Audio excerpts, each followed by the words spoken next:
പ്രതീക്ഷ വിശ്വാസത്തിനും വിശ്വാസം യാഥാർത്ഥ്യത്തിനും വഴിമാറിയ രാത്രിയിൽ IPL കിരീടം അത് ഏറ്റവും കൂടുതൽ ആഗ്രഹിച്ച കൈകളിൽ തന്നെ എത്തിച്ചേർന്നിരിക്കുന്നു.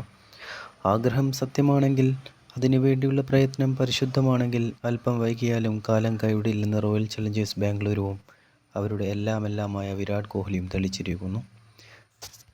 18 വർഷത്തെ കഠിനകാലം കടന്ന് IPL മോഹക്കപ്പിൽ RCBയും കോഹ്ലിയുടെയും മുത്തം പതിക്കുമ്പോൾ ക്രിക്കറ്റ് ഗെയിമിൻ്റെ പ്രാധാന്യം ഒരിക്കൽ കൂടി വ്യക്തമാകുന്നു. താരപ്പൊലിമയിലും ആരാധക പിന്തുണയിലും IPLലെ ഏറ്റവും മികച്ച ടീമുകളിൽ ഒന്നായിട്ടും കപ്പ് മാത്രം അകന്നു നിന്നതിൻ്റെ നിരാശ തീർക്കാൻ ഉറപ്പിച്ചതാണ് ഈ സീസൺ. മെഗാലയം മുതൽ കൃത്യമായ പ്ലാൻ ടീമിനുണ്ടായിരുന്നു. കോഹ്ലിയും രജത് പടിദാറും യശ് ദയാലും അടക്കം 3 പേരെ മാത്രം നിലനിർത്തി ടീം സമ്പൂർണ്ണമായി പൊളിച്ചെഴുതാൻ ഉറപ്പിച്ചിരുന്നു. ലേലത്തിൽ സൂപ്പർ താരങ്ങൾക്ക് പിന്നാലെ പോകാതെ ആവശ്യമുള്ള പൊസിഷനിലേക്ക് ഏറ്റവും മികച്ച താരങ്ങളെ കണ്ടെത്തുന്നതിലായിരുന്നു ടീമിൻ്റെ ശ്രദ്ധ. സാധാരണയായി ഒരുപാട് ബാറ്റർമാരെ വാങ്ങിക്കൂട്ടി തട്ടിക്കൂട്ട് ബോളിംഗ് നിരയുമായി ലേലത്തിൽ നിന്ന് മടങ്ങുന്ന പതിവ് ഇക്കുറി RCB തെറ്റിച്ചു. ഇത്തവണത്തെ ലേലത്തിൽ അവർ ഏറ്റവും കൂടുതൽ തുക മുടക്കിയത് ജോസ് ഹേസൽവുഡിനായിരുന്നു.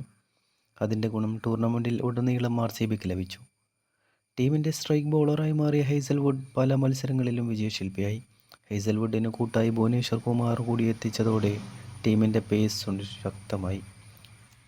ടോപ്പ് ഓർഡർ ബാറ്റിംഗ് നിരയെ ആശ്രയിച്ച് മാത്രം മുമ്പോട്ട് പോയിരുന്ന RCBക്ക് ഇത്തവണ മധ്യനിരയിലും ഫിനിഷിങ്ങിലും ലഭിച്ചത് എണ്ണം പറഞ്ഞ ബാറ്റർമാരെയാണ്. Jitesh Sharma, Liam Livingstone, Tim David, Romario Shepherd എന്നിവരടങ്ങിയ ബാറ്റിംഗ് യൂണിറ്റിൻ്റെ കരുത്ത് വർദ്ധിപ്പിച്ചു.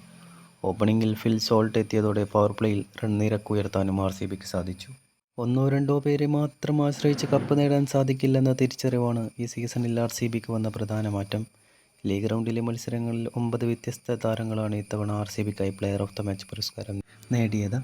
ബാറ്റിംഗിൽ 10 താരങ്ങൾ ഇതുവരെ അർദ്ധ സെഞ്ചുറിയും നേടി. നിർണായക ഘട്ടങ്ങളിലെല്ലാം ടീമിൻ്റെ രക്ഷകനായി ഒരാൾ അവതരിച്ചുകൊണ്ടേയിരുന്നു. ഈ ടീം എഫേർട്ട് തന്നെയാണ് സീസണിൽ RCB